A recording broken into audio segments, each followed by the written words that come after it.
Hey guys, Marianne Elliott from 360 Mortgage Solutions.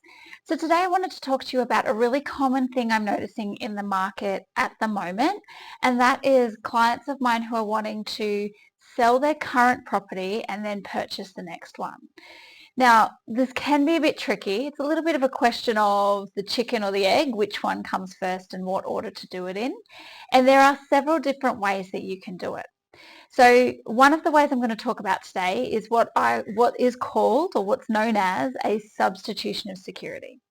So let's say, for example, you have found the next property that you want to purchase and you were able to maybe sign that contract subject to the sale of your property, which is effectively saying to the current owner of the property you want to buy, let me sell my property before I've locked in this purchase.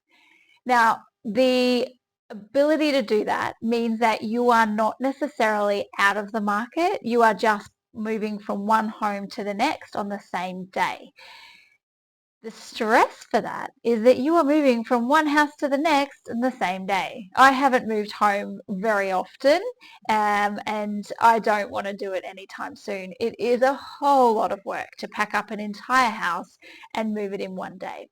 So with that in mind, substitution of security is where if the next property you're purchasing costs less than the current one, you can effectively keep your current mortgage in place.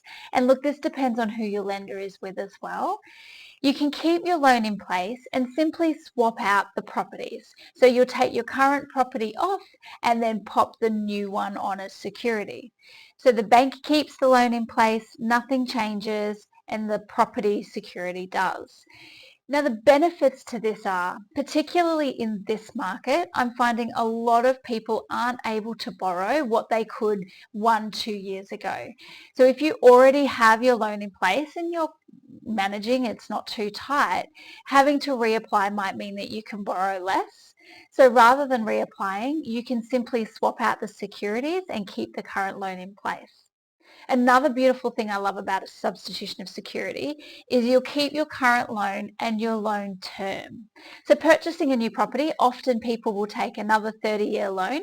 And if you're in your, say, mid-40s, that's a whole another 30 years that you're going to be chipping away at this loan. So keeping your loan means you keep your current loan term and you're on track to still get it paid at the same time you would have had you have kept the original property. You also have the ability to pay down the mortgage if you want to. So what I mean by that is if you're buying a property that costs less than your current property and doing a substitution of security, there may be some cash left over. And that cash you can use to pay down the debt, which will save you on interest and help speed up that loan term. Or some clients of mine are keeping those funds aside to do some small work to the property and pay cash for that as well.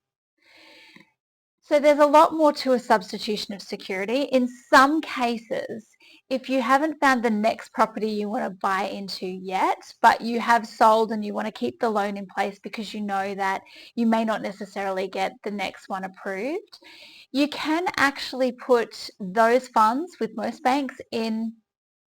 With some banks, they will allow you to put the funds from the sale into a term deposit, and that becomes their security until you find the next property you want to buy, and they swap that out again for you.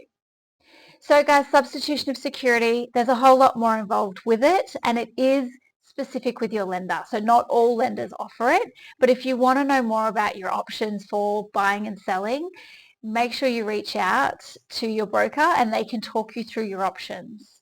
Also stay tuned next week. I'm going to talk about bridging loans because that is another option that you can look at.